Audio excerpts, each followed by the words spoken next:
nessa terceira aula, então, só revendo aqui a classificação, né, a nomenclatura que se dá para as radiações de acordo com o comprimento de onda, que tem a ver com a energia. Quanto menor o comprimento de onda, maior a energia, né? E hoje nós vamos falar sobre um fenômeno, o efeito estufa, que está relacionado à absorção de gases presentes na atmosfera da Terra, absorção de radiações da faixa do infravermelho termal, que é aqui, ó, fica aqui nessa faixa, né, uma radiação com menos energia do que a radiação visível. Então, aqui a gente tem a definição do efeito estufa, né, que é um fenômeno resultante da absorção de energia na faixa do infravermelho termal, o calor, né, que tem de 4 a 50 micrômetros de comprimento de onda.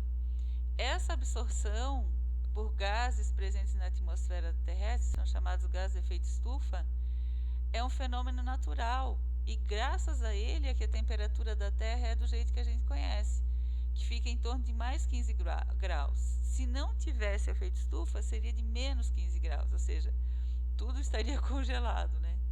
E os gases, principais gases de efeito estufa, aparecem aqui nessa figura, né, que eu chamo de uma pizza, né? 66% do efeito estufa é devido ao CO2, não é que tem 66% de CO2 na atmosfera terrestre, não. 66% do efeito estufa é devido ao CO2, 16% devido ao metano, 7% devido ao N2O, e os famosos CFC estão aqui, ó, eles são gases de efeito estufa também. O CFC11 responde por 2% de efeito estufa e CFC12, 5% de efeito estufa, que são gases produzidos industrialmente, que participam da destruição da camada de ozônio. A produção deles já foi banida, né? Mas eles continuam na atmosfera. E o conjunto de outros gases, então, responde por 4% do efeito estufa na Terra. Vejam que interessante que o nitrogênio, o oxigênio e o argônio, que são os principais gases da atmosfera terrestre, né? O nitrogênio respondendo por 78%, o oxigênio por quase 21%, 20,9%, e o argônio respondendo, presente em 0,93% da atmosfera, eles não são gases de efeito estufa. A água é um gás de efeito estufa. A água é o principal gás de efeito estufa. Mas por que a água não aparece em nenhuma figura? Por que ela não aparece em nenhum dado? Simplesmente porque não tem como determinar a concentração de água na atmosfera, porque é muito variável. A concentração de vapor d'água na atmosfera varia de local para local, até dentro de uma casa. Se a pessoa está tomando banho lá no chuveiro, o banheiro tem uma concentração de vapor d'água elevado, vai para a cozinha, tem outra concentração, vai para o quarto, tem outra concentração. Então, não é possível determinar a concentração de vapor d'água na atmosfera porque varia de local para local. Já esses gases aqui, o CO2, o metano, o N2O e os CFCs, eles podem, a concentração deles na atmosfera é determinada. A gente tem aqui em 2019, na figurinha verde aqui, a abundância média dos gases na atmosfera. O CO2, 410,5 partes por milhão. O metano, 1.877 partes por bilhão. E o N2O, 332 partes por bilhão. Onde que é medido isso? Isso é medido no Havaí. Os pesquisadores lançam balões que captam amostras de ar e essas amostras de ar são analisadas para determinar a concentração desses gases aqui.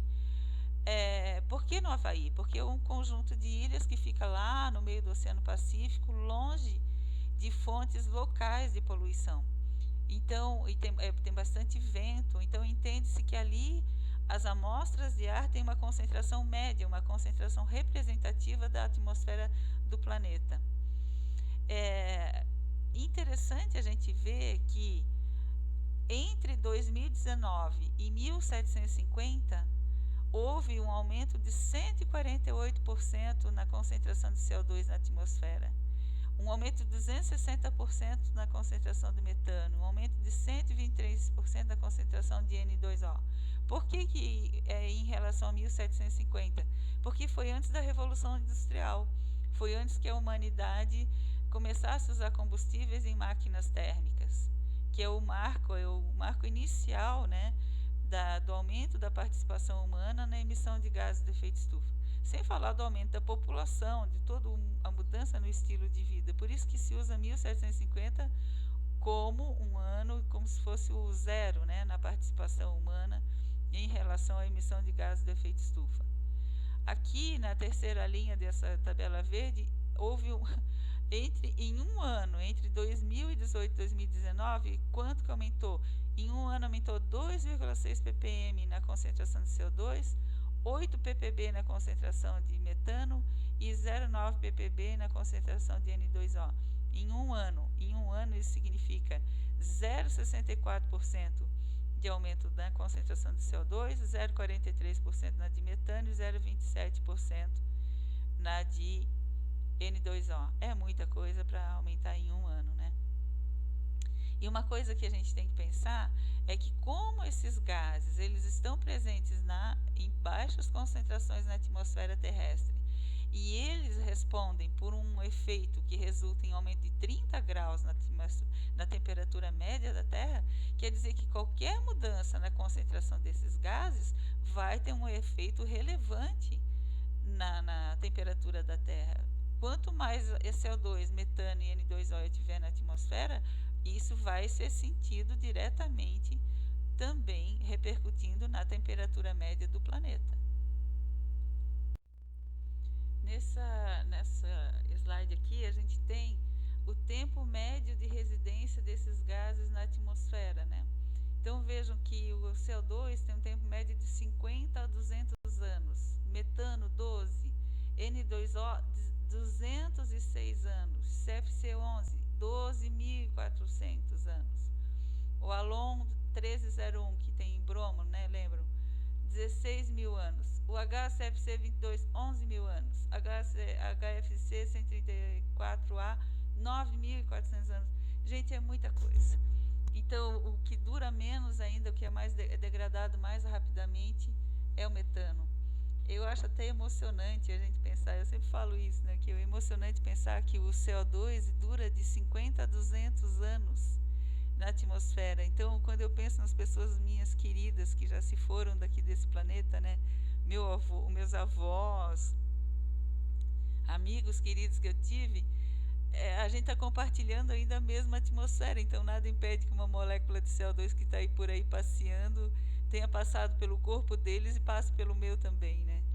Isso, eu acho legal pensar nessas coisas, porque isso cria um sentimento de unidade com a vida, né? Porque os seres vivos respiram, então eles inalam, eles exalam CO2, então a gente está compartilhando a atmosfera e o CO2, vejam que ele dura bastante, né?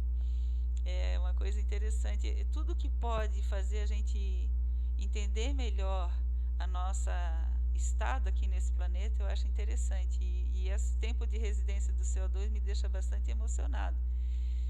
E aqui a gente tem alguns dados assim que para esclarecer, né, o que está acontecendo em termos de CO2. Vejam que o CO2, aqui a gente tem um gráfico do aumento do CO2 entre 2005 e 2020, né, 2019, 2020. Vejam que ano a ano o gráfico aumentou bastante, né, gente? Começou lá em 2005 com 380, já passou dos 415, né? 2020, novembro de 2020. E aqui a participação de cada gás em termos de aquecimento do planeta, né? Então a gente tem o CO2, claro, falando isso sem contar com a água, né? Esse maior aqui é o CO2, seguido pelo metano, como a gente viu, né? Os gases que participam, o N2O, daí o CFC11, CFC12 e os demais, né? Os outros gases. Gente, aqui eu trouxe umas figurinhas mostrando a evolução da concentração do CO2, do metano e do óxido nitroso até 10.000 anos atrás, né? E a gente vê que realmente nos últimos anos, né, aqui a amostra de 2005, aumentou bastante a concentração desses gases na atmosfera terrestre. E aí vocês vão dizer, isso é por causa da poluição causada pelos seres humanos.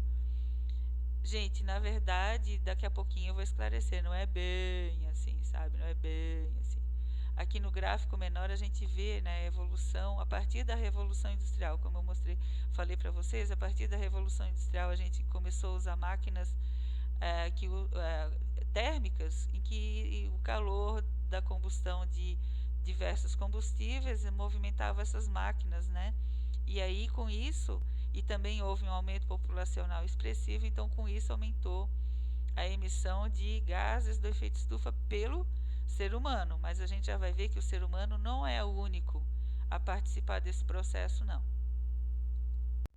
Nessa tabela, a gente tem uma comparação do poder de absorção de infravermelho termal, ou seja, da participação desses gases do efeito estufa, né? Então, o CO2 é padrão 1, o potencial dele é 1. O metano, na última medida, é 28, o óxido nitroso 265 em relação ao CO2, porque não depende só da quantidade, né? O CO2 é o mais abundante, mas também depende do potencial de cada gás de absorver infravermelho termal. E esses valores, eles levam em consideração tanto o potencial quanto a quantidade. Então, relativamente, o metano é 28 vezes, cada molécula de metano é 28 vezes mais efetiva do que uma molécula de CO2 em atuar como gás de efeito estufa. Então, por que o CO2 responde por 66% se o potencial dele é 1? É porque ele está presente numa proporção maior, né? Como a gente viu, a concentração dele é bem maior, é 1000 vezes maior do que o do metano, né? Ele é em partes por milhão e o metano está presente em partes por bilhão. Por isso que o CO2 participa, é responsável por 66%, quando o potencial dele é 1, mas a quantidade relativa na atmosfera é maior, né? E aqui a gente vê algo incrível, né? O CFC 11, 4.660 o potencial dele, né? Enquanto que do CO2 é 1. CFC 12, 10.200. É por isso que, apesar desses gases estarem presentes em quantidades muito pequenas na atmosfera, em proporções muito pequenas, eles aparecem lá como sendo relevantes, né? O CFC 12 é 5% do efeito estufa, o CFC 11 repercute em 2% do efeito estufa. Por quê? Porque o potencial deles é muito alto. Então aqui a gente tem uma tabela do potencial, né? O potencial de aquecimento global de cada gás.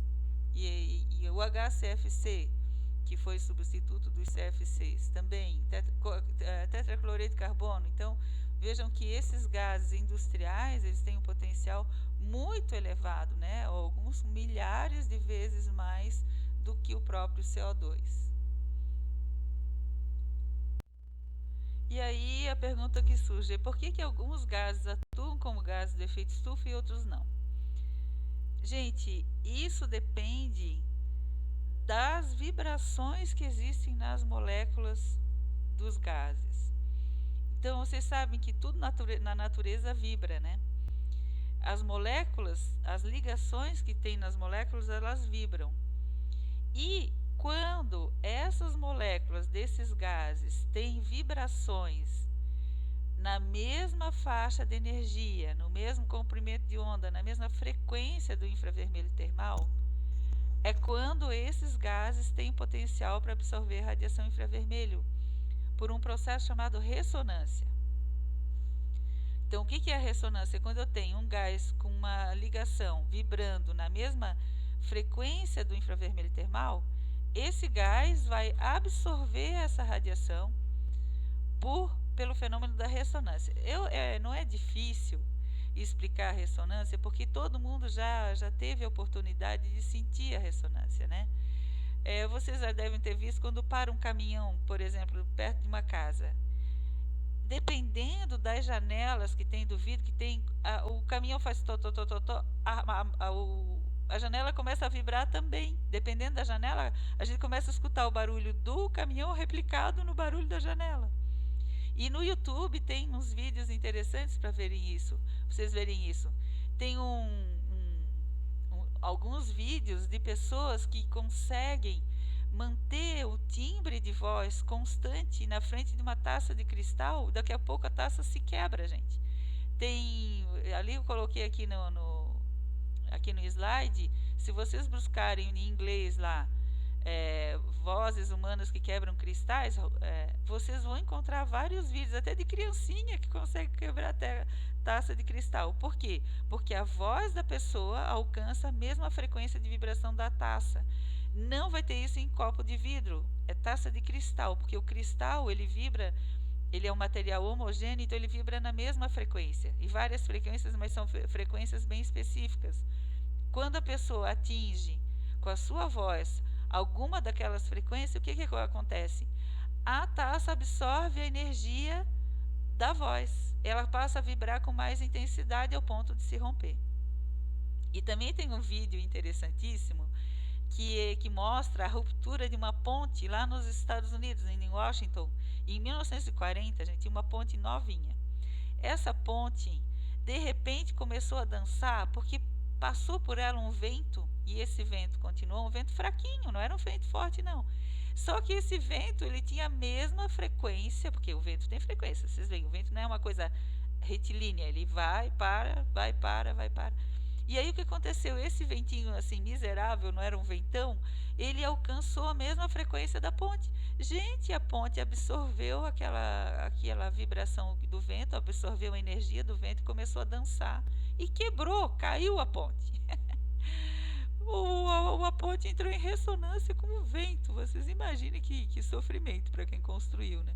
Tanto é que depois mudaram o tipo de... As construções de ponte, eles têm esquema de segurança exatamente para evitar que elas entrem em ressonância com o vento. Mas, por exemplo, né, os meninos que talvez tenham servido no serviço militar, já sabem, muita gente sabe, não é permitido marchar em cima de ponte, porque se a marcha alcançar a mesma frequência de vibração da ponte, ela também pode começar a dançar. Em shows, né, não é aconselhável, não é permitido as pessoas pularem juntas. Por exemplo, torcida de futebol, show, pular junto, cria uma onda sonora que, se coincidir com a vibração da estrutura, pode quebrar a estrutura, gente. Então essa ressonância é uma coisa conhecida há muito tempo já. Ela consiste na absorção de energia quando se tem a mesma frequência. No caso, o que acontece com as moléculas de gás de efeito estufa? Elas têm vibrações moleculares na mesma frequência de energia do infravermelho termal, por isso que elas absorvem. Então aqui tem nessa figurinha, entre as vibrações do CO2, algumas que absorvem, outras não. Por que algumas absorvem e outras não? Porque algumas vibram na mesma frequência do infravermelho termal e outros não. O nitrogênio, N2, por que não é um gás de efeito estufa? Porque ele não tem ressonância com o infravermelho termal. Por quê? Porque nessa molécula não tem nenhuma vibração na faixa de energia, na faixa de frequência, no comprimento de onda do infravermelho termal. Participação do ser humano, então, a queima da biomassa, de combustíveis fósseis, mudança no uso da terra. O cimento também é apontado aqui como um importante contribuidor, né, para a liberação de CO2, mas na verdade a gente já vai ver que no Brasil, pelo menos, o que mais contribui é a agropecuária, incluindo a mudança no uso da terra. A contribuição, a gente já viu que o CO2 é o que mais contribui para o efeito estufa na Terra, né? 66% no último estudo que eu tive acesso, e já mudou bastante, como a gente viu, né? E vai continuar mudando pelo jeito, vai continuar aumentando pelo jeito. O metano, a principal fonte assim básica, né, do metano é a decomposição anaeróbica da matéria orgânica. Quando a gente tem matéria orgânica em decomposição em meio anaeróbico, a gente tem geração de metano, né, por atividade biológica. Então aí vem o cultivo de arroz, queima da biomassa, de combustíveis fósseis, tudo que a gente tiver de processos que tenham pouco oxigênio e a participação de matéria orgânica, a gente vai ter a possibilidade de geração de metano. Terras alagadas, os ruminantes, né, como a gente vai ver, os bovinos, eles no processo de digestão, bovino, ovelha e outros animais, produzem metano durante o processo da degradação dos alimentos no estômago, né? Então é uma contribuição importante da pecuária a liberação de metano pelos ruminantes. E lembrando que o gás natural, que vem inclusive da Bolívia, né, lá no gasoduto, ele é mais de 90% da composição do gás natural é metano, é constituído por metano proveniente da decomposição anaeróbica da matéria orgânica em condições especiais, né? É combustível fóssil, ou seja, provém lá do soterramento de seres vivos que, decompondo naquelas condições, geraram o gás natural. Ou seja, já foram vivos, já foram seres vivos que dependeram da fotossíntese e pela decomposição geraram esse metano que hoje é canalizado da Bolívia para cá. Quer dizer, não é puro, né? O gás natural não é metano puro, mas é o principal componente do gás natural é o metano. O óxido nitroso, gente, ele é muito relevante falar do óxido nitroso para vocês, porque o óxido nitroso ele dentro dos gases de efeito estufa, ele é muito ligado à agricultura, muito ligado também à gestão do solo, né? 60% das emissões são de fontes naturais, né? Mas também tem muito a ver com o revolvimento do solo. Lembra lá do ciclo do nitrogênio, quando tem as bactérias que captam o nitrogênio do ar e trazem para o solo e começa o processo de nitrificação? Então, nesse processo, a primeira etapa libera o N2O, que é o gás óxido nitroso. Então, esse óxido nitroso ele fica retido ali no solo. Quando se revolve o solo, ele é liberado. Então, toda vez que a gente tiver mudança no uso da terra, ele vai ser liberado. Também em meios aquáticos isso acontece, né? Ele também é liberado em meios aquáticos também como parte das reações de nitrificação e de desnitrificação. Então, ele tem muito a ver com a atividade agrícola, muito a ver com o revolvimento do solo. Quanto menos se revolver o solo, melhor, né? Até para manter a estrutura do solo, mas uma das coisas que se evita é a liberação de óxido nitroso que está retido ali. Gente, esses gráficos aqui são dois gráficos, o de cima tem a concentração da atmosfera, do CO2 na atmosfera em partes por milhão em volume, ppmv, e isso é determinado como? Lá em Vostok, né, no norte da Rússia, tem um gelo antigo. O gelo foi se formando, são as geleiras, né? E quanto mais antigo o gelo, mais embaixo ele está. Então o pessoal faz escavações, eles botam equipamentos para tirar camadas de gelo cada vez mais profundas. Quando o gelo se forma, ele aprisiona bolhas de ar e aí os cientistas conseguem analisar a composição do ar preso nessas bolhas. Então foi através disso que foi determinada essa concentração de CO2 na atmosfera terrestre ao longo dos anos. Vejam que sobe, desce, sobe, desce, sobe, desce. Essa variação da concentração do CO2 na atmosfera terrestre não é novidade, isso aconteceu sempre, né? E aqui, ó, é interessante, vocês espiem só, comparem a curva de cima com a curva de baixo, vocês vão ver que existem coincidências. Quando a curva de cima sobe, ou seja, quando aumenta a concentração de CO2, aumenta a temperatura. Quando cai a concentração de CO2, puff. É bem interessante essa coincidência das curvas aqui, ó. Inclusive naquele filme Uma Verdade Inconveniente, do Al Gore, ele mostra bem direitinho esse gráfico. Um sobe, outro sobe, um desce, outro desce. Por quê? Porque o CO2 é o principal gás do efeito estufa. Quando aumenta a concentração do CO2, aumenta a temperatura da Terra também. E o que eu gostaria de chamar a atenção de vocês é isso aqui, ó. Estão vendo? A temperatura subiu, subiu, subiu, subiu, puff. De repente, num espaço de tempo muito curto, cai. E tem vários momentos isso, ó. Sobe, cai, sobe, cai, sobe, cai. Então, tem na história natural da Terra, tem vários momentos em que a temperatura sobe e cai de repente. Por que será isso? Já vamos entender. Preciso explicar o que é o albedo primeiro. O albedo é a capacidade de uma superfície de refletir a luz, né? Então a neve fresca é a que tem maior capacidade de refletir. Tanto que quando a gente vê o pessoal esquiando, eles usam óculos escuros, porque a neve reflete bem a luz, pode ferir os olhos, né? Neve velha reflete menos. Areia, né? Quem anda nas dunas, como eu, já fui lá nas dunas, dói o pé pra caramba, que é quente. Areia reflete também. Solos argilosos secos. E assim, as florestas estão por último nessa reflexão da luz, né? E agora a gente vai falar uma coisa muito interessante, gente, muito interessante. Porque tem gente que defende que o ser humano é o culpado pelo aumento da temperatura, pelo aumento da emissão de gases de efeito estufa, por tudo isso que está acontecendo. O que eu vou dizer para vocês? Na verdade, depois da Revolução Industrial, quando o ser humano começou a usar máquinas térmicas, queimando combustível para mover essas máquinas, com certeza, e a gente foi mudando a composição da atmosfera terrestre. A gente ajudou, sim, né, a aumentar a emissão de gases do efeito estufa para a atmosfera. Mas não somos só nós. Não somos só nós. Calma, o ser humano não é tudo isso.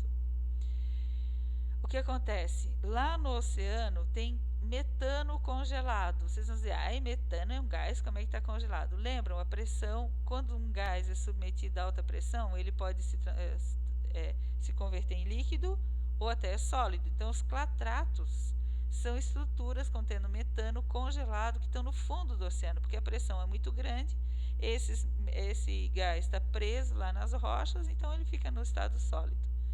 O que está acontecendo? Com o aumento da temperatura, os mares mais agitados, esse metano está sendo liberado em muitos lugares em grande quantidade. O que está acontecendo também? As florestas, né, estão sendo bastante destruídas ao redor do mundo, inclusive no Brasil. Quando uma floresta é derrubada, a floresta faz fotossíntese, então ela absorve CO2. Quando ela é derrubada, ela passa a emitir CO2 e metano. Então ela passa de absorvidora para emissora de CO2. Além disso, como o planeta está esquentando, a gente vê no verão, no Polo Norte, por exemplo, praticamente o gelo derrete muito, quase todo, tanto é que os ursos estão morrendo afogados porque não encontram mais gelo para subir. Uma das diferenças do Ártico para a Antártida é essa: o Ártico tem gelo flutuante e a Antártida tem gelo em cima de rochas. Então, no Polo Norte, quando o gelo derrete, ele vira água, ele vira mar. É diferente da Antártida, que quando o gelo derrete tem uma base de rochas por baixo. Então, quando o gelo derrete, ele vai para a água do oceano e o albedo diminui, ou seja, aquela capacidade que o gelo tem de refletir a luz, ela não existe mais. Com isso, aumenta a absorção de calor, né, por essas superfícies. Inclusive, eu morei lá em Campo Grande, e uma das coisas que a gente fez para diminuir o calor dentro de casa foi pintar o telhado de branco, que daí refletia a luz, e realmente, gente, o calor dentro de casa diminuiu muito depois que a gente pintou o telhado de branco, né? Que daí reflete o calor e ele é menos absorvido. E o cinturão oceânico, né? A gente já vai ver o que é o cinturão oceânico, ele também está enfraquecendo em função do aquecimento global. Gente, agora sim que eu vou deixar vocês meio com a pulga atrás da orelha. Por quê? Quanto mais gases de efeito estufa são liberados para a atmosfera, mais aumenta a temperatura. Por outro lado, no caso do metano, por exemplo, quanto maior a temperatura, você sabe que a decomposição anaeróbica da matéria orgânica depende da temperatura, porque é um processo realizado por seres vivos, né? E antes da desnaturação, eles estão lá, quanto maior a temperatura, eles estão lá se multiplicando. Se não for calor excessivo, eles estão se multiplicando mais. Então, aumento da temperatura significa aumento na decomposição anaeróbica da matéria orgânica, e isso leva a mais liberação de metano. Liberação de metano que que intensifica o efeito estufa e aumenta a temperatura, ou seja, quanto mais calor, mais metano vai ser liberado e mais calor vai ser retido. Também lá tem áreas da Rússia que tem, e do Polo Norte, né, próximo do Polo Norte, que tem os chamados permafrost, que era o gelo permanente, o solo permanentemente congelado. E agora com o calor eles estão derretendo e estão liberando metano. Tinha uma quantidade enorme de metano retida no permafrost. Está sendo liberado tudo de uma vez só. Lá haja metano indo para a atmosfera, haja CO2 indo para a atmosfera. E o que eu vou falar da água, né? O N2O, a gente viu também, o N2O também é um processo, depende de processos biológicos que também são intensificados pelo aumento da temperatura. Então, o aumento da temperatura faz intensificar esses processos que geram gases do efeito estufa. Mas e a água, hein? Porque a gente fala aqui metano, CO2, e a água? Gente, assim, ó, quando aumenta a temperatura, mais água vai para a atmosfera. Quanto mais alta a temperatura, mais as pontes de hidrogênio se rompem e mais água vai para o estado gasoso. Então, a água que está sendo acumulada na atmosfera à medida em que aumenta a temperatura do planeta é uma coisa absurda. Inclusive, eu tenho um conhecido que é doutor em meteorologia, ele diz que a quantidade de energia que está indo para a atmosfera na forma de vapor d'água é uma coisa absurda. Por isso que as tempestades estão cada vez mais fortes, porque é muita energia guardada na forma de gás do vapor d'água. O que acontece na chuva? Aquele calor permitiu que a água fosse para a atmosfera e quando a água volta em estado líquido, ela devolve esse calor. Simples assim, ela devolve esse calor. Passa de gás para líquido, devolve calor. Então, é uma quantidade enorme de energia sendo liberada. E isso repercute em energia na forma de aquecimento da atmosfera, ventos cada vez mais intensos, tempestades cada vez mais intensas, em função do quê? Dessa energia contida na água. E ela devolve. E é uma energia muito maior do que milhares de bombas atômicas que a gente está levando para a atmosfera na forma de vapor d'água. Então, o processo é isso. Feedback quer dizer o quê? Quanto mais quente fica. Porque o calor faz aumentar a emissão, né, a concentração de gases de efeito estufa na atmosfera. Água. E qual é a importância desse movimento para o planeta? É esse movimento do oceano que consegue equilibrar a temperatura. A água passa por aqui pela região tropical e leva o calor para as regiões mais frias. Aí ela volta aqui e vai se esquentando. Depois ela pega o calor e leva para as regiões mais frias. Ou seja, é esse cinturão oceânico que faz o calor do planeta circular. Das regiões tropicais e equatoriais, né, para as regiões mais frias. Então, isso é que mantém o equilíbrio térmico do planeta. E o que aconteceria se essa bomba parasse? Ou seja, se o cinturão oceânico parasse, o que pode fazer a bomba parar? Vamos pensar um pouquinho. A bomba depende do frio, não é verdade? Eu preciso ter frio para congelar o gelo, congelar água pura e sobrar essa água com alta densidade fria. O que acontece se essas regiões mais frias ficarem cada vez mais quentes? Vai congelar cada vez menos água e a bomba vai ficando fraquinha, congelando menos água, menos frio. A bomba vai enfraquecendo porque menos água vai para o fundo. E menos água indo para o fundo, a bomba vai ficando fraquinha. E a bomba enfraquecendo, o que vai acontecer? As regiões quentes vão ficando mais quentes e as regiões frias vão ficando mais frias. Será que isso tem a ver com as notícias que a gente vê na mídia? Eu estou aqui falando em fevereiro, hoje é dia 4 de fevereiro de 2021. Essa semana teve uma super nevasca lá em Nova York. Fechou tudo, escola, estrada, tudo. Porque no hemisfério norte é inverno.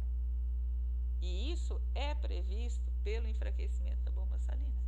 Invernos cada vez mais frios e verões cada vez mais quentes. Quanto mais extremo do planeta, mais sente isso. Porque quanto mais extremo, mais precisa desse movimento da água do oceano para equilibrar a temperatura. Então a gente vê na televisão, exatamente no hemisfério norte. Por que eu estou falando do hemisfério norte? Olha que é até interessante a gente olhar aqui. Olhem aqui o hemisfério norte, né? Aqui está mais ou menos o Equador. Olha aqui. Vocês vejam que interessante. O sul do planeta quase não tem terra, gente. O sul do planeta tem muito mais água do que terra. O norte do planeta tem muito mais terra do que no sul. Quase toda a terra está no hemisfério norte. Inclusive a população maior da terra está por aqui, né? Índia e China, a maior população está na Ásia, né? Então, o comportamento físico do hemisfério norte é bem diferente do comportamento do hemisfério sul. Quando a gente vê notícias de verões extremamente quentes e invernos extremamente frios, isso se refere muito mais ao hemisfério norte, né? Estados Unidos, Europa, todo mundo que está acima do Equador passa por mais isso, porque a Terra ela equilibra menos a temperatura. Já aqui embaixo, no hemisfério sul, tem muito mais água, então a água equilibra isso, as diferenças são menos notadas, né? Então, quem mais está sofrendo com isso, que é um sinal claro do enfraquecimento da bomba salina, é justamente o hemisfério norte. As notícias de verões extremamente quentes no hemisfério norte e invernos extremamente frios. Já no sul não se tem tanta notícia desses processos, não. Então, isso é um sintoma do enfraquecimento da bomba salina. Por que é o sintoma do enfraquecimento da bomba salina? Por que está enfraquecendo? Porque a temperatura média do planeta aumentando, a bomba salina enfraquece. Por quê? Porque menos água congela e a bomba que seria resultante disso, do esfriamento das águas, vai funcionar com menos água, com menos intensidade, e o cinturão oceânico vai viajar com uma velocidade menor, com menos intensidade, e com isso menos energia transferida das regiões tropicais para as regiões mais frias, ou seja, o equilíbrio térmico do planeta é alterado. E aí, uma pergunta que não quer calar, vocês lembram daquele slidezinho anterior ali, que de repente a temperatura estava subindo, daqui a pouco, puf, caía? Por que será? Aquela queda é o ponto da parada da bomba salina. O final do aquecimento global é uma nova era do gelo. Por quê? O que é era do gelo? Era do gelo significa muitas áreas congeladas, os extremos do planeta congelados. Por quê?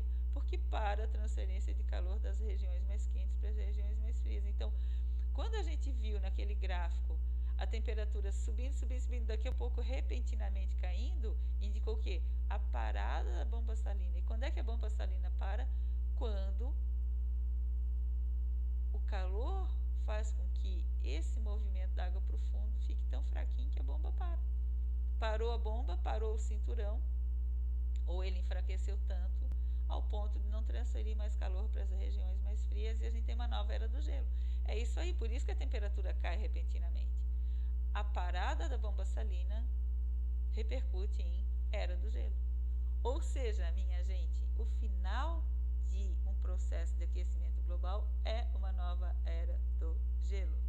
E nós estamos com sintomas desse fenômeno. É só assistir televisão, é só ver noticiário do que acontece no hemisfério norte no inverno e no verão. Inverno extremamente frio e verão extremamente quente. Isso é um sintoma do enfraquecimento da bomba salina. E essa percepção de que o clima está passando por um processo de mudança, que as tempestades cada vez mais intensas, os períodos de chuva, os períodos de seca, tudo alterado, né? O clima alterado, as estações do ano, isso tudo, a percepção da população inteira mudou, né? As pessoas estão percebendo que está mudando mesmo. E aí essa preocupação, porque o ser humano é frágil e ele depende integralmente das condições da Terra para sobreviver, né? A Terra é que determina a nossa sobrevivência.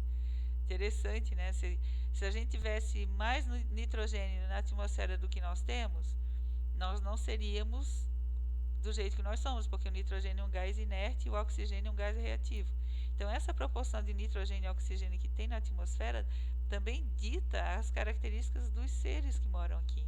A mesma coisa, a concentração de gases de efeito estufa regula o clima. Se isso muda, a gente tem mudanças, né, que acontecem rapidamente dentro de um ciclo de tempo em que as pessoas conseguem lembrar de como era e como mudou. Aqui, então, a gente tem, eu consegui aqui um relatório do Ministério da Ciência e Tecnologia, do governo brasileiro, com as estimativas de emissões de gases de efeito estufa, né, de 2017, foi o mais recente que eu encontrei. E os dados se referem ao máximo a 2015. Então, é bem interessante esse gráfico aqui, minha gente, porque o verdinho aqui, ó, o verdinho, nunca esqueçam aqui, olhem esse gráfico, não esqueçam. O verde é mudança no uso da terra e floresta, ou seja, desmatamento. Desmatamento. O verde preponderou, né? Mudança no uso da terra, desmatamento, foi preponderante como fonte de gases de efeito estufa no Brasil, pelo menos até 2009. E a gente já vai ver que está voltando a ser. E a agropecuária é o segundo, estão vendo aqui, ó, agricultura e pecuária, porque a gente já viu que os bovinos, eles geram metano no seu processo digestivo, os rejeitos da pecuária também geram metano, né, decomposição da matéria orgânica. Então, se a gente somar o verdinho com o amarelo, a gente vai ter grande parte das emissões brasileiras de gases de efeito estufa. Somando as duas, elas são maiores do que todas as outras juntas. Então, é desmatamento e agropecuária, as principais fontes. Isso é dado oficial do governo brasileiro. Vejam que interessante aqui, 2004 foi o ano com maior taxa de desmatamento, ó. Maior taxa de desmatamento, maior emissão de carbono equivalente. Aqui, o que é CO2 equivalente? Pega-se todos os gases emitidos e converte-se para uma taxa como se fosse CO2, porque é para poder comparar, né? Então, 2004 foi o ano em que o Brasil mais emitiu gases de efeito estufa por causa do desmatamento. 2005 também o desmatamento foi bem alto, né? 2003, 2004, 2005. Todos esses anos o preponderante foi desmatamento, mas 2004 foi o maior. E aqui a gente vê que, graças à ação do governo brasileiro, investiu principalmente no combate ao desmatamento da Amazônia, a gente teve uma mudança desse perfil. Ao mesmo tempo que em 2005 o desmatamento respondia por 70% das emissões de gases de efeito estufa, a agropecuária por 14%, a energia por 11% e os outros processos lá no resto, a gente teve uma mudança muito grande em 5 anos, ou seja, o desmatamento que respondia por 70% passou para 27%. E por outro lado, a agropecuária passou a responder por 32%. E aqui, tratamento e resíduos 7%, energia 30%, mudou o perfil. Em 2010, mais ainda, diminuiu mais ainda, em 2015, diminuiu mais ainda o desmatamento. Aqui, a agropecuária ficou quase igual em relação a 2010 e a gente teve um aumento, então, da energia, isso aqui por causa do uso das termoelétricas, né, gás natural. Vejam que, ao mesmo tempo que o Brasil combateu o desmatamento, em 1990 teve na metade dos anos 90 um aumento, lá na metade dos anos 2000 um aumento muito intenso da emissão de gás de efeito estufa e depois diminuiu, porque basicamente pelo combate ao desmatamento. Eu achei relevante trazer esse dado aqui, que são as emissões da agropecuária. Viram que ali, historicamente, a agropecuária se revezou com mudança no uso da terra, com desmatamento, como o primeiro ou segundo principal fator de emissão de gases de efeito estufa, né? A fermentação entérica é 57%, responde por 57% dessas emissões, porque nós temos um rebanho bovino muito grande, né? Os ruminantes, então, respondem por isso aqui. revolvimento de solos agrícolas, né? É 35%. Aqui entra também os de adubos e também a liberação de N2O no solo. E aqui a gente tem então um gráfico que eu também achei interessante, o quanto que é de metano e quanto que é de N2O, que são os principais gases relacionados aqui com a agropecuária.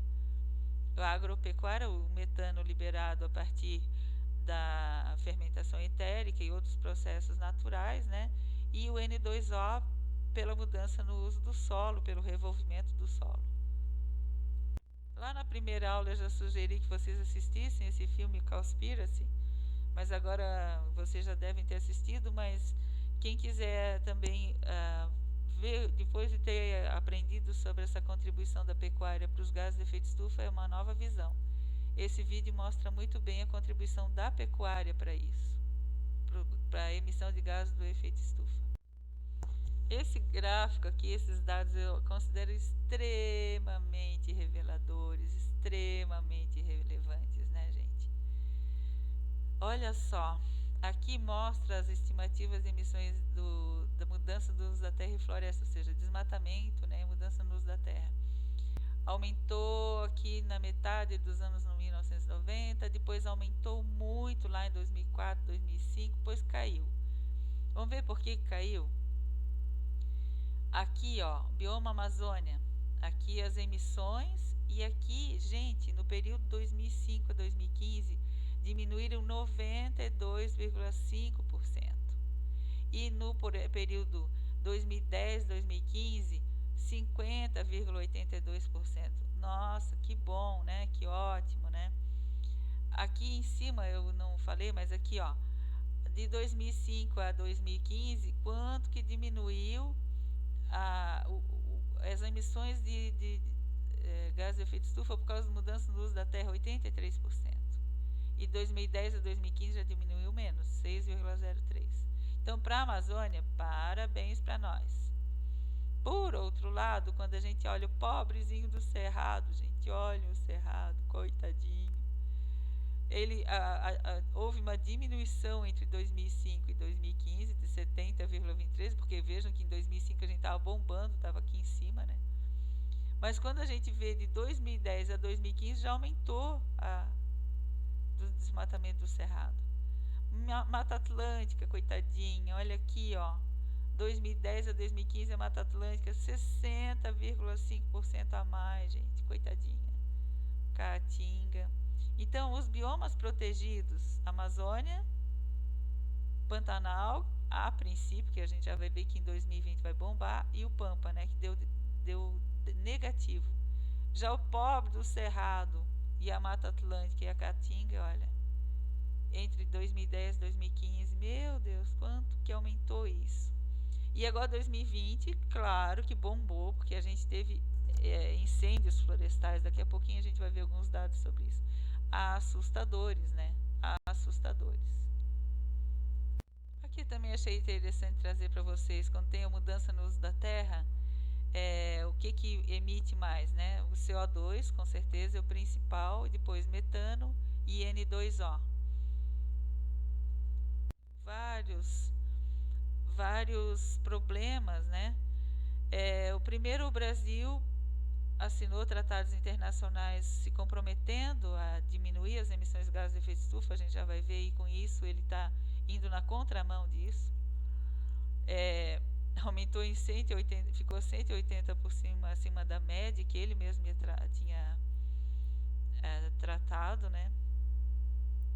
Que seria de deixar a Amazônia desmatada no máximo 3.925 km², que seria uma redução de 80% em relação à média de 96 a 2005. Isso o Brasil se comprometeu no Tratado de Paris, e agora, infelizmente, como país, infelizmente, a gente não está cumprindo com essas metas.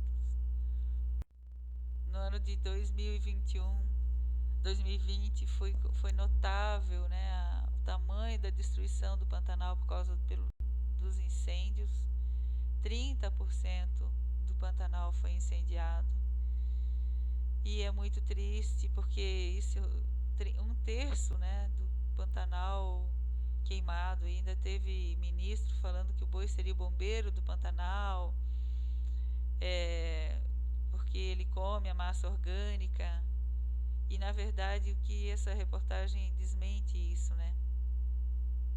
Dizendo que o rebanho aumentou em 38% de 1999 a 2018, enquanto que a vegetação caiu 10%, vegetação nativa.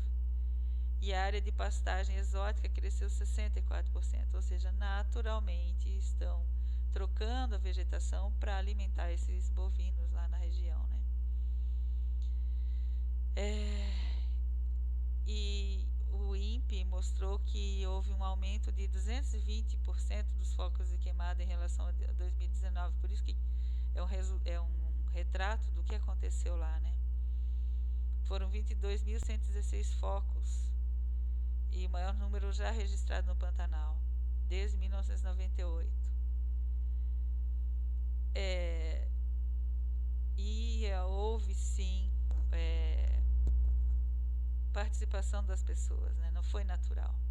Até a Polícia Federal apontou que foram fazendeiros que iniciaram o fogo.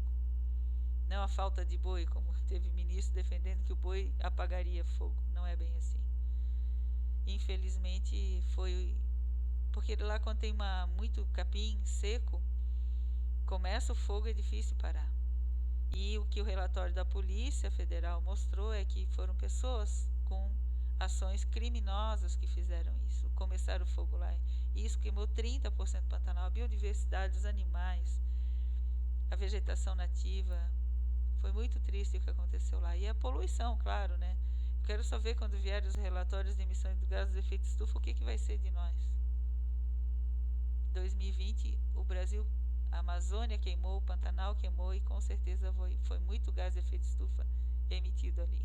Essa mesma fonte, então, comenta, né, que em função dessa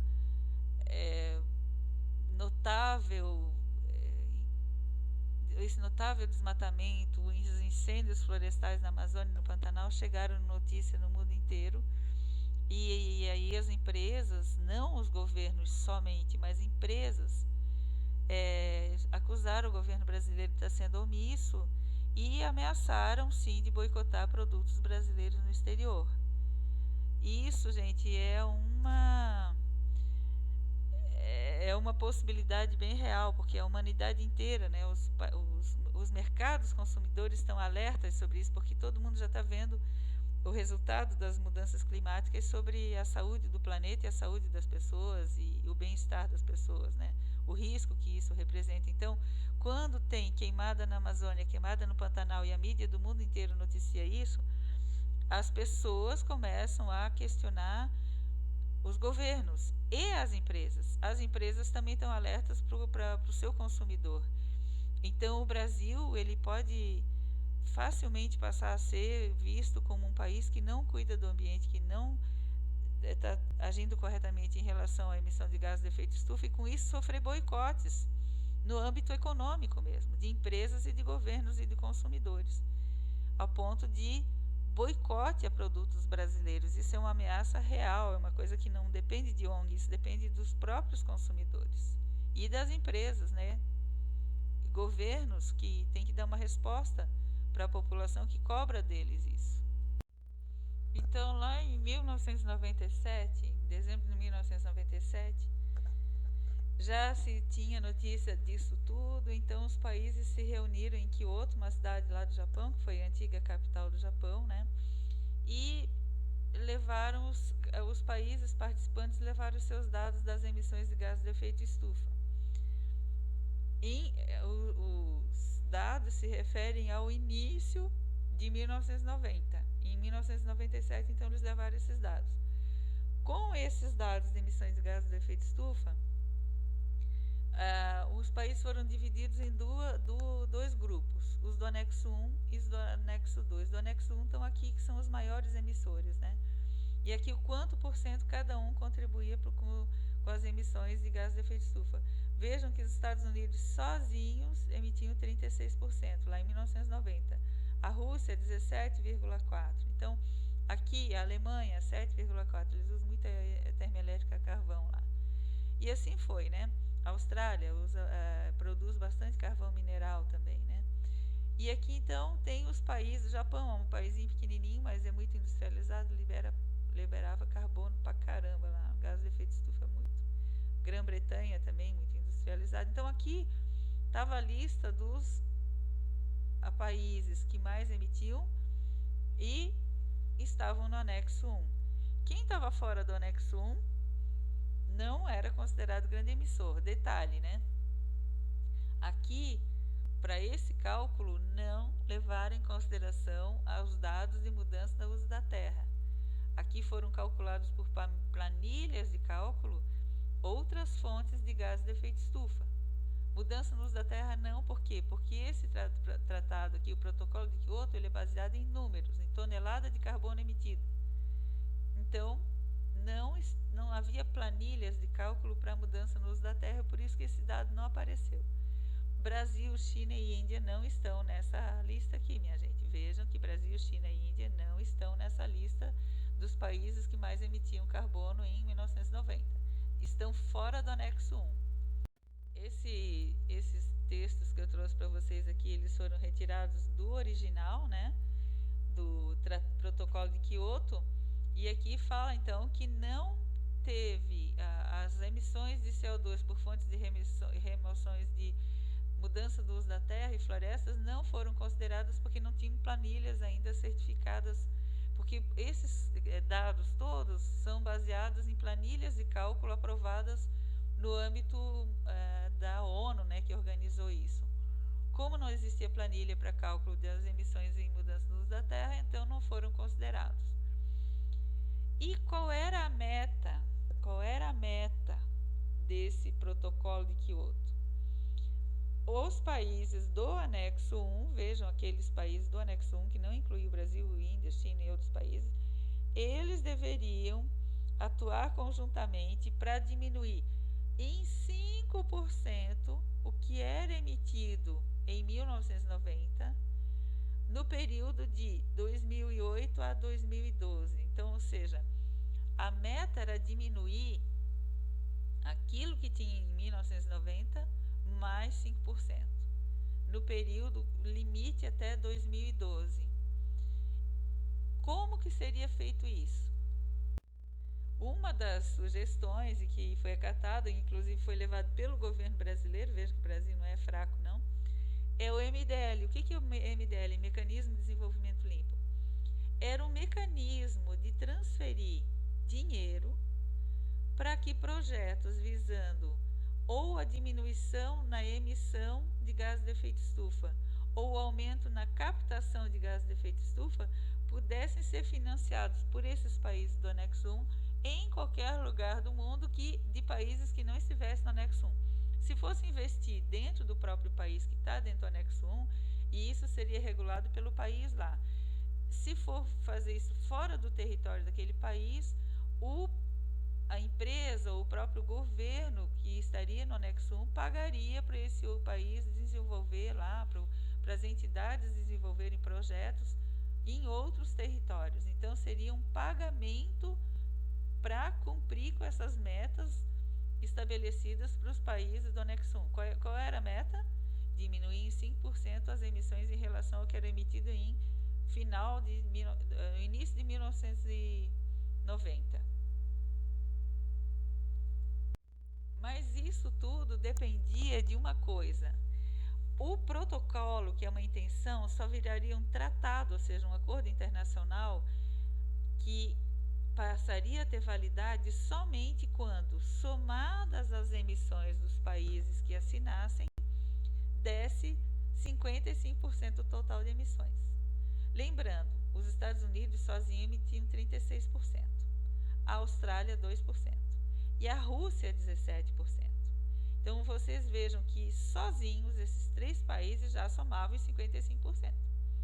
Só que os Estados Unidos viam desvantagens nisso, porque, claro, o país que emitia 36% ia ser o país que mais tinha que pagar o ônus disso. Ele ia perder dinheiro com isso.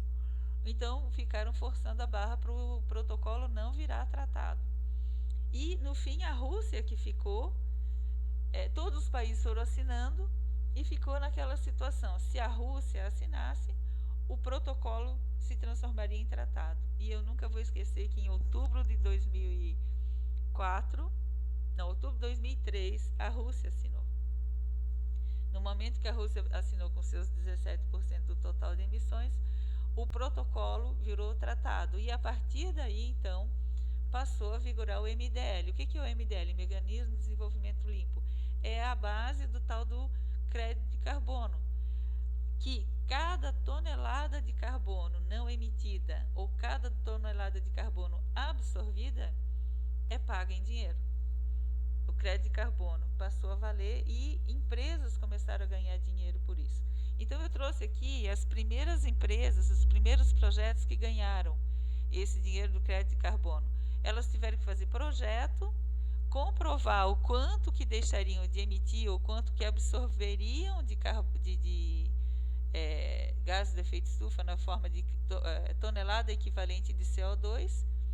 E aqui, ó, o primeiro projeto foi um projeto de queima de energia de gases do aterro sanitário. Gente, gás do aterro sanitário é o seguinte: no aterro sanitário tem decomposição da matéria orgânica, libera metano.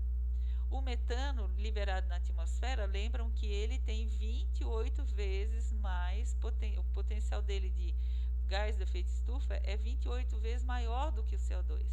Então, quando se queima metano, a gente diminui em 28 vezes esse potencial. Para cada molécula de metano queimada gerando uma molécula de CO2, a gente vai diminuir em 28 vezes. Aí, além de ter a vantagem de gerar energia. Então, queimar metano justifica de ganhar crédito de carbono? Sim, porque a gente vai diminuir em 28 vezes o potencial de absorção de infravermelho termal. Então, a gente teve aqui, ó, os primeiros 5 projetos, 6 projetos, tudo ou gás de aterro ou biomassa, né? Biomassa também, substituir um combustível fóssil por queima de biomassa também. Aqui eu trouxe alguns projetos também que receberam já em 2013, né? Energia hidrelétrica, eólica, PCH, pequenas centrais hidrelétricas, energia renovável. Por que PCH ganha? Porque se eu substituo uma caldeira com queima de combustível fóssil por uma central hidrelétrica, uma PCH, eu comprovo que eu vou diminuir a emissão de carbono porque eu vou parar de queimar e usar energia hidrelétrica, eu justifico quanto de carbono eu vou emitir a menos. Mesma coisa em energia eólica. Então, todos esses projetos no Brasil ganharam dinheiro de MDL porque comprovaram que iam levar uma diminuição na emissão de gases de efeito estufa. Não só comprovaram que diminuiria, mas quanto diminuiria, porque o pagamento é por tonelada de carbono não emitida.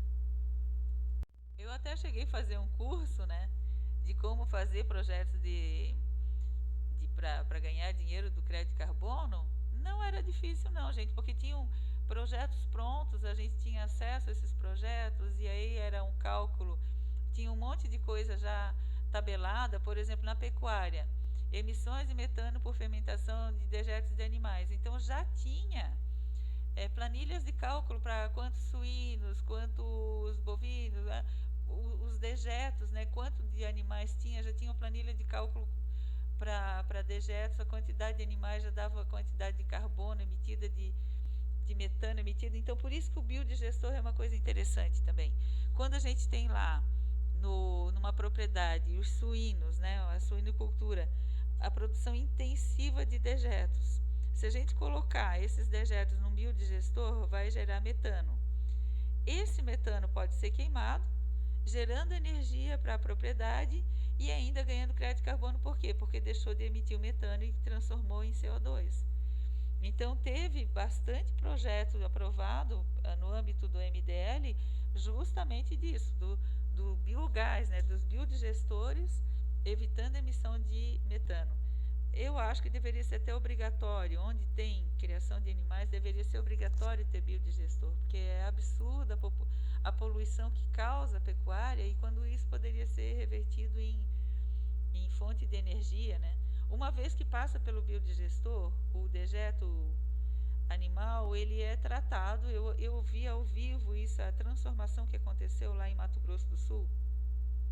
Lá tem uma cidade chamada São Gabriel do Oeste, indo para Mato Grosso, norte de Mato Grosso do Sul, e ela é uma região produtora de suínos que estava em colapso, porque a poluição que aquela suinocultura estava gerando no local, que é um local de recarga do aquífero Guarani, o órgão ambiental estava lá e estava multando todo mundo com razão, porque a poluição hídrica era uma coisa absurda, né? O risco de contaminação dos lençóis freáticos era absurdo. De repente, eles, por apoio de uma empresa de consultoria, passaram a instalar biodigestores nas propriedades. Houve uma verdadeira revolução naquela região. Porque o que aconteceu? Os biodigestores proporcionaram um grande ganho para os proprietários. Eles passaram a ter fonte de energia renovável dentro da sua propriedade, passaram a tratar corretamente os dejetos dos animais. O produto do biodigestor, o produto que fica no final, depois da decomposição, depois da diminuição da taxa de poluição, né, do potencial de poluição, isso é o chamado biofertilizante. Eles passaram a aplicar no solo já esse biofertilizante. Então, na época da seca, que lá tem período de seca no inverno, o pasto ficava verdinho graças à aplicação do biofertilizante, aumentou o ganho com a pecuária, né, com as pastagens lá com bovinos. Então foi só vantagem e ainda ganharam crédito de carbono. Eu visitei lá com meus alunos e os criadores, a associação dos criadores lá, o rapaz disse que hoje o porco não precisava nem morrer. O maior lucro deles não era mais com o porco, era com o dejeto do porco. Que eles começaram a vender energia também. A energia gerada a partir da queima do biogás, né, rico em metano, já estavam dando lucro maior até do que, em algumas épocas, maior do que a própria carne dos animais, os produtos dos animais. Aqui só eu trouxe uma sequência das etapas burocráticas, né? As empresas contratam empresas de consultoria para fazerem esse registro, porque precisa ter técnicos para calcular, para fazer o projeto dentro da burocracia, dentro dos parâmetros exigidos, né? Então tem que calcular quanto que é emitido hoje, quanto vai deixar de ser emitido.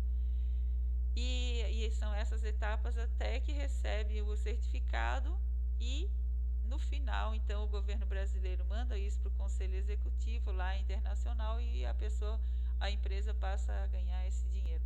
Aqui em Santa Catarina teve empresa grande de Perdigão antiga, né, que agora foi da fusão lá da Perdigão com a Sadia.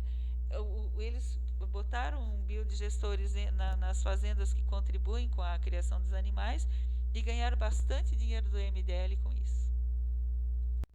Aqui também eu trouxe os países que mais ganharam dinheiro com isso, né?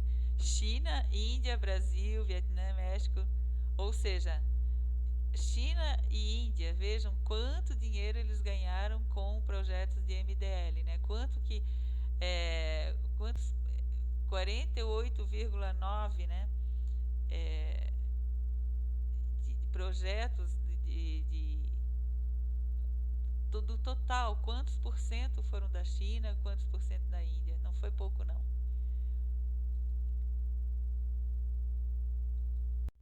Esse dado eu achei bastante importante trazer para vocês, porque mostra dentro dos projetos de MDL registrados no Brasil, quantos por cento de cada modalidade, né? Hidrelétrica, ou seja, substituição de matriz energética, 37%. Biogás, gente, só 6,7%. O Brasil tem um potencial enorme para isso, né? Um potencial enorme. Isso aqui do quanto estimado de redução do gás de efeito estufa aqui da quantidade de projetos MDL. Então, hidrelétrica 27,7%, biogás 18,6%, usina eólica 16%, gás de aterro 14,8%, biomassa. Gente, vocês não vão encontrar aqui florestamento e reflorestamento 0,9%. Vocês não vão encontrar aqui florestamento e reflorestamento com mata nativa. Não. Gravem isso na sua cabeça. O Tratado de Quioto não deu dinheiro para processos de recuperação de mata nativa. Não. Por quê? Porque ele trabalhava com números, com cálculo, com tonelada de carbono. Para a mata nativa é muito difícil calcular a tonelada de carbono. Por quê? Porque é uma vegetação heterogênea. E é heterogênea de uma propriedade para outra, inclusive, de um local para o outro. Agora, era possível ganhar dinheiro com reflorestamento e florestamento de pinos? Sim. De eucalipto? Sim. Porque vocês sabem melhor do que eu que pinos e eucalipto tem taxa de crescimento, tem taxa de absorção, tudo é tabelado, isso se conhece, os dados técnicos dessas culturas. Já se sabe quanto cresce por ano, quanto cresce por período, quanto de carbono tem ali, ou seja, tem planilhas para ver quanto de carbono é absorvido numa plantação de pinos e de eucalipto. E isso não existe para mata nativa. Simples assim, por isso que recuperação de mata nativa não ganhava dinheiro do Tratado de Quioto. Então aqui vocês já conseguem visualizar por que esse tratado deu errado. Deu errado, não funcionou para nada. Só aumentaram as emissões de gás de efeito estufa a nível mundial. Primeiro, porque vejam que vocês que lá em 1997, quem estava no anexo 1 ficou no anexo 1, quem estava fora do anexo 1 saiu. Ou seja, não havia previsão de mudar essa lista de países. Logo depois que eles encerraram essas negociações, já em 2004 teve um novo relatório, os países levaram suas emissões todas de novo, e o que aconteceu? Em 2004, quando o Brasil levou os dados de mudança no uso da terra, foi um espanto mundial, porque simplesmente, como a gente viu nos gráficos anteriores, a maior fonte de emissão de gás de efeito estufa no Brasil é a agropecuária e mudança no uso da terra. E isso não foi levado em consideração lá em 1997. Só para vocês saberem, em 2004 o Brasil foi apontado como o quarto maior emissor de carbono do mundo, quando ele apresentou os dados de desmatamento. Claro, 2004 estava lá no auge do desmatamento. Então, o Brasil surpreendeu o mundo. A China, a mesma coisa. A China, em 97, era um país pouco industrializado, era mais ligado, a atividade econômica mais ligada à agricultura. De 97 para frente, a China virou o país mais industrializado do mundo e agora ultrapassou os Estados Unidos nas emissões de gás de efeito estufa. A Índia também aumentou loucamente as emissões de gás de efeito estufa. Está entre os 10 maiores do mundo. Ou seja, o Tratado de Quioto não previu uma dinâmica na sociedade, não previu uma dinâmica da atividade econômica. Ele congelou todo mundo lá. Ou seja, o Brasil, que depois foi apontado como o quarto maior emissor de carbono do mundo, ganhou um dinheirão de MDL, de projetos de MDL. A mesma coisa a China e a Índia. Então, ele já fracassou por aí, ele não previu a dinâmica. Outra coisa, não privilegiou, não deu chance, não deu oportunidade, não deu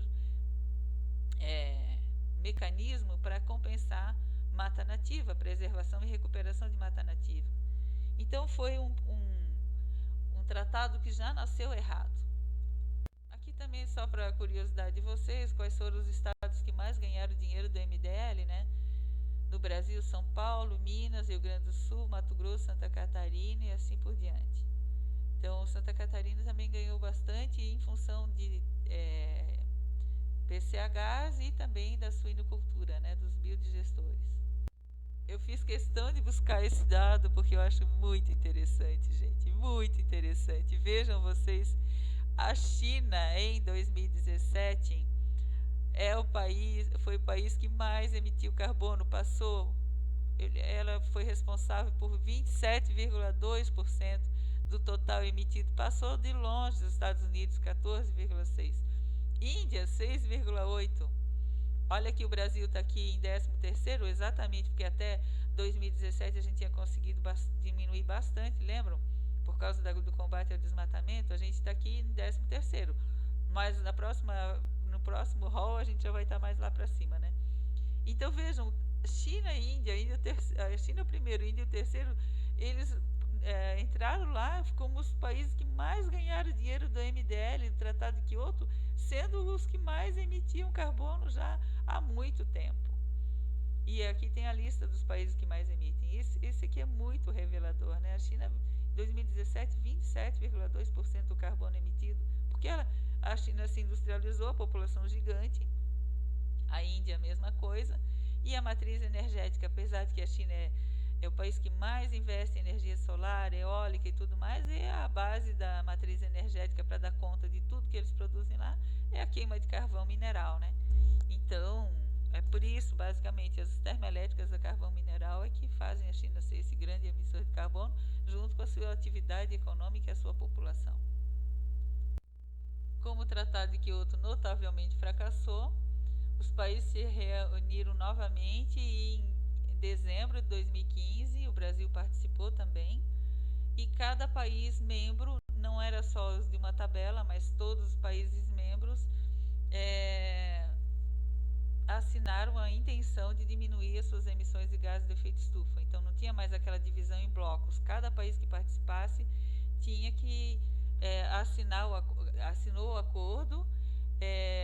Então tem aqui as metas, né? Fortalecer a resposta global à ameaça da mudança do clima no contexto de desenvolvimento sustentável e dos esforços de erradicação da pobreza, incluindo os esforços do ser humano para evitar que a temperatura da Terra aumente a média em 2 graus em relação a 1750, né, os níveis pré-industriais, e tentar evitar que chegue a 1,5%, 1,5 graus, porque isso, 2 graus na temperatura média, 1,5 grau na temperatura média do planeta significa muita tragédia, né?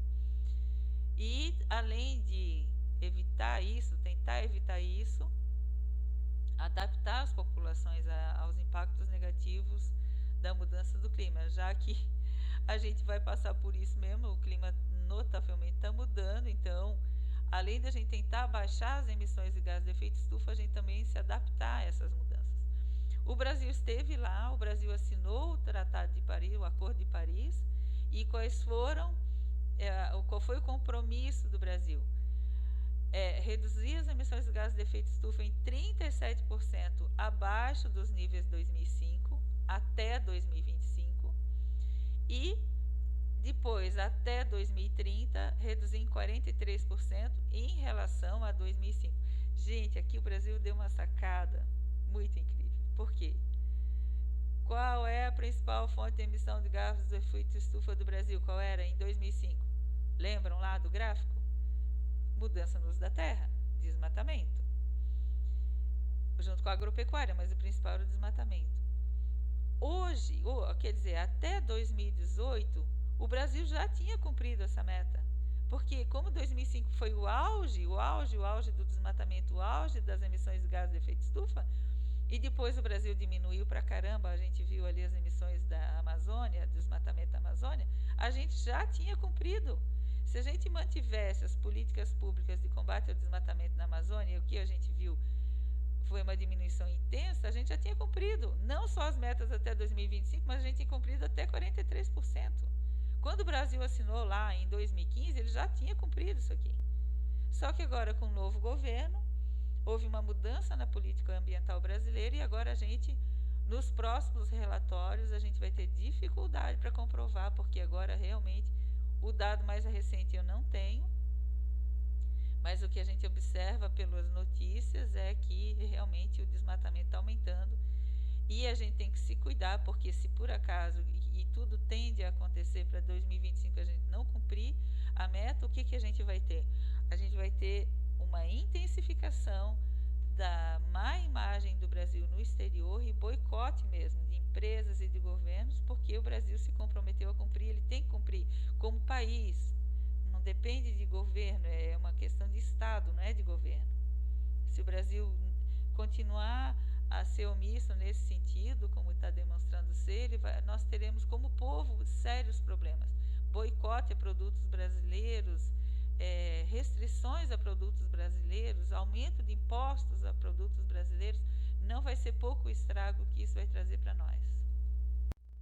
Aqui então a gente tem extraído lá, né, do que o Brasil se comprometeu a fazer no Tratado de Paris,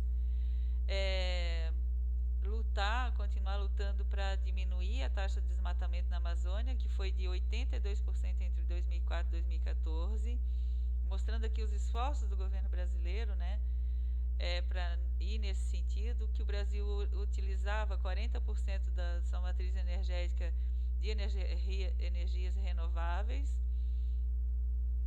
Então, além disso, além de continuar no combate ao desmatamento e uso de energias renováveis, aumentar a participação dos biocombustíveis na matriz energética, né? Aí falam do etanol, um monte, né, elogiando o etanol, mas a gente já vai ver que não é bem assim. E também tem a questão do biodiesel, né? E o setor de florestal fortaleceu o cumprimento do Código Florestal de combate ao desmatamento ilegal. Continuando do documento oficial do governo brasileiro, né? Se comprometendo a desmatamento ilegal zero até 2030 na Amazônia brasileira, na Amazônia Legal. Restaurar 12 milhões de hectares de floresta até 2030. Vejam, isso, florestas, não é só Amazônia. Isso cria oportunidades que a gente vai ver durante a disciplina.